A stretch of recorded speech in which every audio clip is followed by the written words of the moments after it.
Hello everyone, you're watching StudyIQ IAS English. I am Ankit and today we have a very important announcement.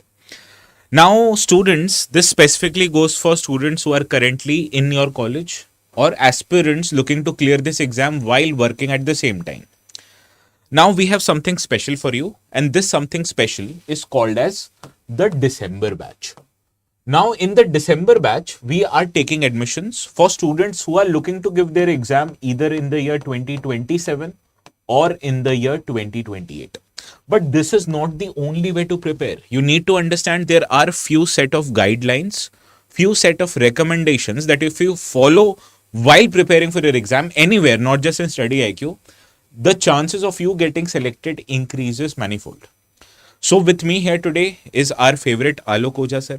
Thank you, Ankit sir. Today we are going to discuss what is the right way to start your preparation, what is the right way to keep your preparation going, and how to effectively land yourself in the Labasna. That is the Lal Bahadur Shastri National Academy for Administration. So over to you, Alok sir. Okay. So, Ankit sir, I'll answer you have basic question is many of the aspirants right now in their college. How the main question that students have, how should we start preparing for this exam? Exactly. The basic question is how should we start preparing for this examination? And precisely right now we're in the first year or second year of our college. So my personal opinion is, for example, if you're appearing in 2028, you need to follow a proper strategy because strategy, consistency and discipline plays a very major role in your success. And in that case, when you're aspiring for 2028, you need to start with the basics, wherein first of all, you need to cover the NCRTs. Apart from the NCRTs. So just let me write what everything Alok sir is suggesting so that it becomes easier for you to follow his words. Okay? Exactly. So first is the basic. So here we need to focus on the NCRT first. As a part of the basics, like you have history, geography, polity and economy as a core subject. So everyone knows the basic book for polity is Indian Constitution at Work. Okay. People usually prefer M. Lakshmikant. That's well and good. Straight away M. Lakshmikant. So in my personal opinion, directly do not start reading M. Lakshmikant or PM Bakshi for that sake. Begin with 11th standard NCRT, that is Indian Constitution at Work. Apart from this, read the basics of history, right from 6th to 12th standard. And please do not miss 11th and 12th standard Tamil Nadu State Board books because they are very important from the exam perspective, precisely from the perspective of prelims examination. For geography, I would suggest you please read compulsorily 2 NCRTs. Read all the NCRTs. I'm not saying skip all the NCRTs, but compulsorily read 2 NCRTs that will prepare your basics. That is 11th standard NCRT, India's physical environment, and again 11th standard NCRT, that is fundamentals of physical geography. Now, why I am telling to read fundamentals of physical geography? For example, you are reading climatology. You are reading oceanography or geomorphology, and directly many of the aspirants directly start reading GC Leong, and after reading GC Leong they say civil services is a tough nut to crack. समझ नहीं आ रहा sir. समझ नहीं आ रहा. We cannot understand that. Prepare the basics from fundamentals of physical geography. Then economics, like specifically sir would be talking on economics, where to start the basics from. And the most important, if you observe that since past to 5-7 years, UPSC has a trend to ask more questions on environment. So environment is a key section which you cannot afford to neglect. And in my personal opinion, more than the NCRT, I would personally suggest you for environment, you should go for 9th and 10th standard ICSE board book. Because it gives you in-depth understanding of facts plus concept both. Okay, these are the basic things. Then further, you have to move to the advanced stage. And specifically in advanced stage, you cannot afford to miss answer writing, because answer writing plays a very crucial role in your examination. Very crucial role. Okay. And the last but not the least, Ankit sir, and that is the optional. Many of the aspirants face a problem with which optional should we choose. So there are 4 to 5 important criteria to choose the optional. Correct? Like for example, Ankit sir would be answering on that, how to choose the optional. Okay. And apart from this, I would tell you, time management plays a very key role. If you're thinking 2028, I have a lot of time. So I was watching one of the movies, Ankit sir, Yes, MS sir. Dhoni. Okay. Yes. And MS Dhoni, he was having like a meeting with the other board members. So the board members like, MS, we have 4 years for World Cup. Cup. And he gives a very beautiful reply. Sir, that's what I'm saying. We have just 4 years for the World Cup. So even if you're thinking that you have just 2 years, you have 2 years for 2028. My friends, you have just 2 years and you require a proper strategy. So here I'll hand over to Ankit sir, who will be speaking on aspects of time management and optional. See, how to pick an optional first, there are many factors that can help you decide over one optional and the other. The most important factor is the interest that you may cultivate on a subject.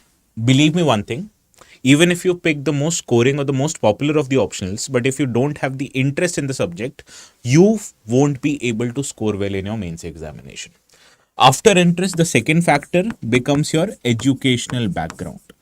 Now, if you come from a humanities educational background, obviously you'll have an edge over the people who have studied engineering or sciences, right?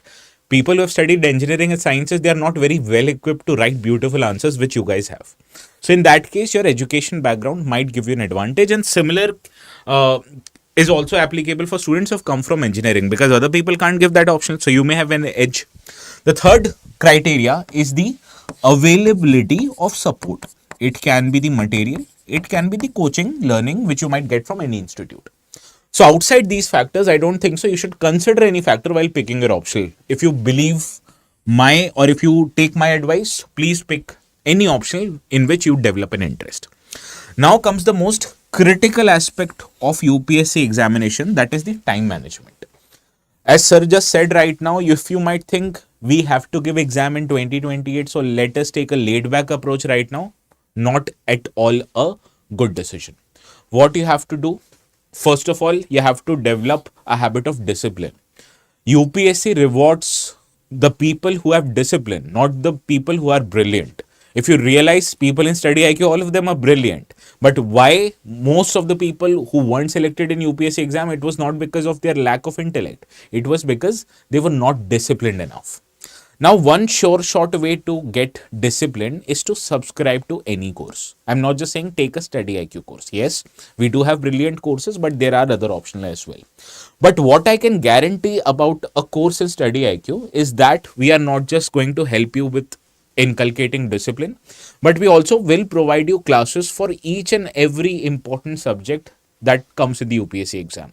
So your pedagogy, your note making, which already will be provided you in the class. After that comes the habit of practicing your learning, which you can do the best by taking any good mock test, be it prelims or mains. All of them are available in our batches. So that is why the best way to get disciplined and to best structured way to prepare your exam is to take any course. One of the option in front of you would be study IQ. So right now, we are taking admissions for 2027 and 2028 batches for December batches. So if you are going to take one of these batches, your classes would start few days from now, that is by 7th of December. And depending upon whether you take 2027 batch, 2028 batches, the classes would be held accordingly. Few things that you have to keep in mind before taking the admission. Suppose if you were to take a 2027 batch, right? So you'll be here to click buy now. Once you click buy now, there will be an option for you to enter a coupon code. Now, what is the benefit of the coupon code, if you may ask? If you use the code, say Alok Live, or if you use the code ATS Live, either one of them, you will get maximum discounts on all the courses, be it the P2I foundation courses or be it any optional subject that you might choose later on. If you use one of these codes, you don't have to apply both of them. Choose one, whichever you like the most.